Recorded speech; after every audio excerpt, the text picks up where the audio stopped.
चंद्रयान-3 अंतिम ओवर शुरू हो चुका है। इन 4 दिनों बाद लिखा जाएगा इतिहास। आज का दिन भी बेहद होगा खास। चंद्रयान-3 अब धीरे धीरे अपने टारगेट के करीब पहुंच रहा है।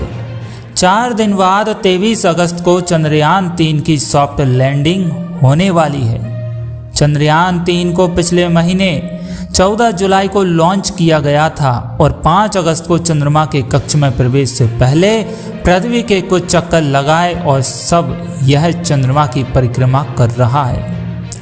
चंद्रयान-3 ने बड़ी कामयाबी हासिल कर ली है और अब 4 दिन बाद 23 अगस्त को इंतजार है।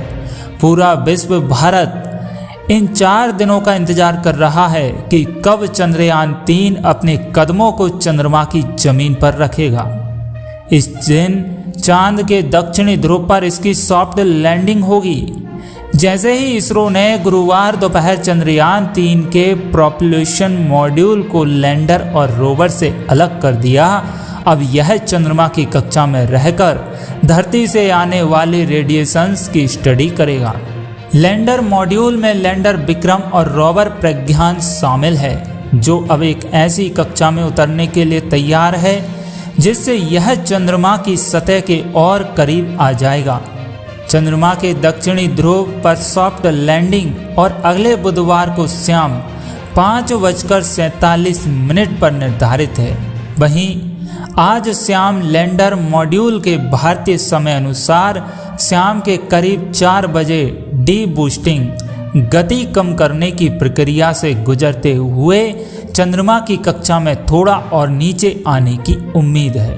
इसरो के एक अधिकारी ने कहा है कि लैंडर को एक ऐसी कक्षा में लाने के लिए डीबूस्ट किया जाएगा, यानी उसकी गति को कम किया जाएगा। दोस्तों, यदि आप भारतीय हैं और भारतीय होने पर गर्व महसूस कर रहे हैं तो एक बार कमेंट बॉक्स में भारत माता की जय जरूर लिखें। इससे भारतीय वैज्ञानिकों के हौसले बुलंद होंगे और विश्व में भारत देश का नाम रोशन हो, ऐसी कामना करेंगे। साथ ही भारतीय वैज्ञानिकों ने यह भी कहा है कि इसके बाद यहां से चंद्रमा की दूरी 30 किलोमीटर रह जाएगी। सबसे कम दूरी से ही 23 अगस्त को चंद्रयान की सॉफ्ट लैंडिंग होगी। लैंडर को 30 किलोमीटर की हाइट से चंद्रमा की सतह पर लैंड कराने की प्रक्रिया काफी महत्वपूर्ण होगी। प्रोजेक्ट डायरेक्टर एम अन्नादुरई ने कहा है कि मैच वास्तव में अब शुरू होता है।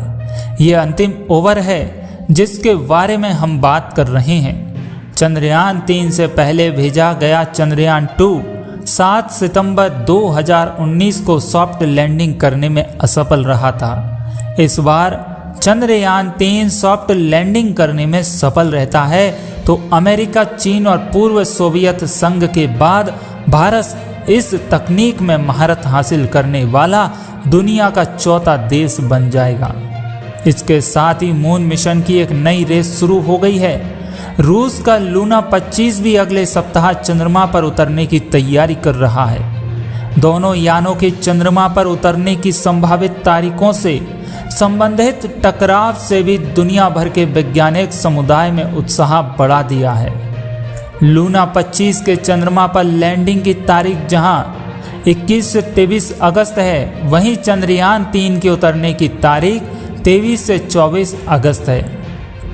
चांद के दक्षिणी ध्रुव लैंडिंग इसलिए महत्वपूर्ण है क्योंकि इसके आसपास पानी की मौजूदगी की संभावना हो सकती है।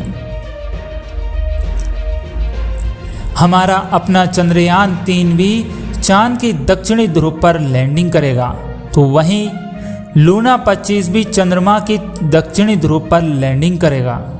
सवाल ये उठता है कि दोनों ही दक्षिणी ध्रुव पर लैंडिंग करेंगे तो क्या आपस में ये टकराएंगे? क्या आपस में ये एक दूसरे को देख सकते हैं? जी हाँ, ये बिल्कुल संभव है कि ये आपस में एक दूसरे को देख सकते हैं, एक दूसरे से संपर्क कर सकते हैं, लेकिन ये बिल्कुल भी संभव नहीं है। 0% चांस है कि ये आपस में टकरा सकते हैं, क्योंकि दोनों ही वैज्ञानिक कंपनियों के वैज्ञानिक अपने अपने चंद्रयान के लिए अपने लैंडर की सुरक्षा में पूर्ण ख्याल रख रहे हैं, क्योंकि दोनों ही देशों ने इन लैंडरों को अपने बच्चों की तरह पाला है और कोई भी पिता ये नहीं चाहता कि अपने बच्चों को दुख पहुंचे। चंद्रमा का पोलर रीजन दूसरे रीजन्स के से कई मायनों में अलग है। सब कुछ सही रहा तो चंद्रयान 3 चंद्रमा के दक्षिणी ध्रुव के पास लैंडिंग करने वाला दुनिया का पहला स्पेसक्राफ्ट बन जाएगा। पूरी दुनिया यह देखने के लिए इंतजार कर रही है कि विक्रम क्या करेगा और प्रज्ञान बाहर आकर क्या करेगा। दोस्तों, यदि आप भी देखना चाहते हैं और आगे की खबरों के साथ अपडेट रहना चाहते हैं तो हमारे smart business plus YouTube channel को सब्सक्राइब जरूर कर लीजिए, क्योंकि आने वाला समय 23 अगस्त का अहम है और चंद्रयान 3 ने अपनी लैंडिंग शुरू कर दी है। हम इसे लैंडिंग ही मानकर चलेंगे, क्योंकि इससे पहले 153 किलोमीटर की रफ्तार से वह दूर था। अब यह 100 किलोमीटर की रफ्तार से इसकी डिस्टेंस 100 किलोमीटर रह गई है। जब इसकी सॉफ्ट लैंडिंग होगी तो 30 किलोमीटर की स्पीड रहेगी और यह 30 किलोमीटर ऊपर रहेगा। तो देखा जाए तो सॉफ्ट लैंडिंग बड़े ही आराम से करवाई जाएगी, लेकिन फिर भी डर तो लगता है।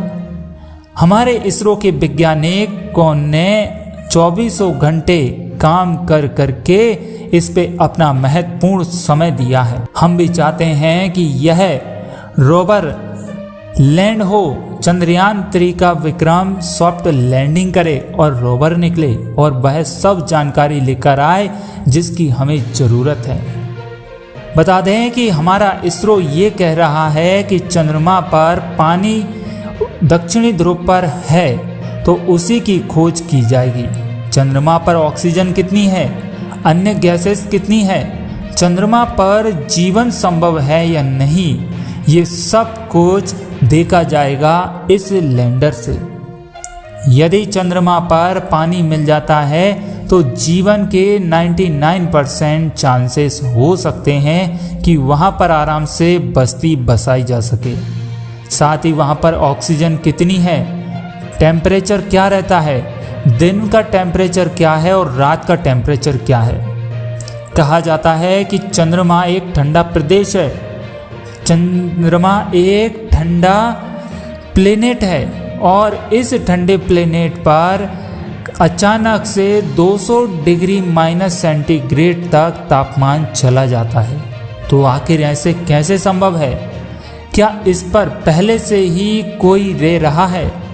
कहा भी जाता है कि चंद्रयान 3 से ये देखा जाएगा कि चंद्रमा पर जो एलियंस के मिलने के निशान हैं क्या वाकई में सही है।